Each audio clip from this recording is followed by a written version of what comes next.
Martin Schleske ist einer der bekanntesten Geigenbauer Deutschlands, doch in den letzten Jahren ist sein Leben immer mehr von einer zweiten großen Leidenschaft geprägt, den Pferden.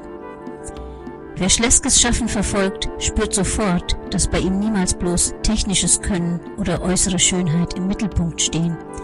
Stattdessen sind sowohl die Geige als auch das Pferd für ihn existenzielle Spiegel, Sinnbilder und Weggefährten einer Suche nach Resonanz, Spiritualität und innerer Wahrheit. Zunächst erscheinen Geigenbau und Arbeit mit Pferden als zwei völlig getrennte Sphären.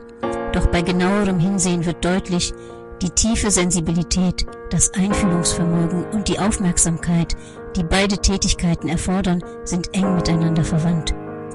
Beim Bau einer Geige muss der Luthier jedes Detail des Holzes erspüren, den Klang vorausahnen und mit größter Ehrfurcht Material, Werkzeug und eigene Intuition in Einklang bringen.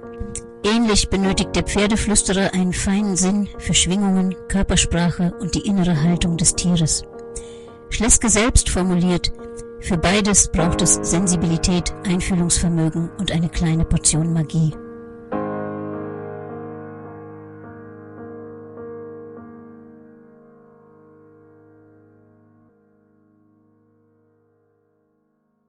Sowohl beim Klang der Geige als auch in der Beziehung zu Pferden wird das Resonanzprinzip lebendig. Schleske beschreibt, wie das Einswerden mit dem Instrument, das Lauschen auf dessen Antwort, der Dialog zwischen Handwerker und Werkstück zu einer spirituellen Erfahrung wird. Vergleichbares erlebt er in der Arbeit mit Pferden. Wer mit einem Pferd in Resonanz tritt, übt keine Kontrolle oder Gewalt aus, sondern stimmt sich ein, lässt Empathie, Stille, Klarheit und Freude fließen. Die Sehnsucht nach Einheit, nach dem wahren Klang und einer Verbindung, die über das bloße Tun hinausreicht, ist in beiden Feldern eine spirituelle Wurzel.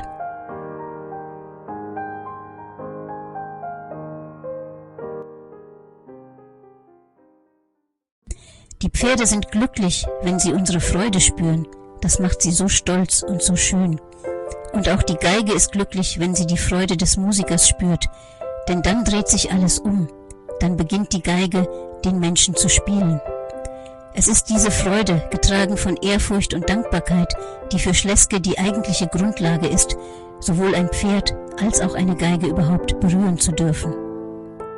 Ohne Resonanz und innere Bereitschaft bleibt das Handwerk leer, die Begegnung mit dem Lebendigen oberflächlich.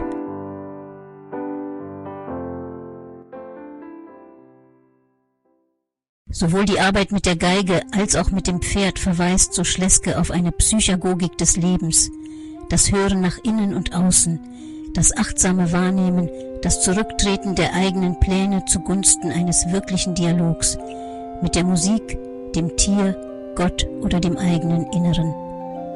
Das Pferd wie die Geige werden dabei zu Lehrmeistern, weil sie nicht lügen, sondern immer die Wahrheit des Moments, der Haltung und der inneren Schwingung widerspiegeln. Hier zeigt sich, Klang und Bewegung, Stille und Impuls, Geduld und Freude werden Wege eines spirituellen Gewahrseins.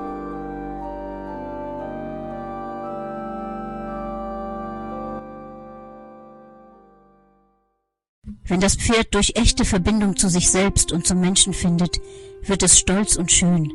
Die Geige beginnt zu klingen, wenn Hand, Herz und Hingabe zusammentreffen. Wer wie der Musiker oder der Pferdemensch sich einlässt, übt nicht nur ein Handwerk aus, sondern betritt einen geistlichen Raum. Die Energie, die beim Reiten, beim Beten, beim Musizieren alles trägt und bewegt, ist die Freude. Martin Schleskes Werk steht für die Einladung, das Leben in Resonanz zu begehen. Die Welten der Geigen und der Pferde sind bei ihm Ausdruck derselben spirituellen Suche, nach Wahrheit, Verbundenheit, Präsenz und nach dem Klang, der uns und die Welt verwandelt.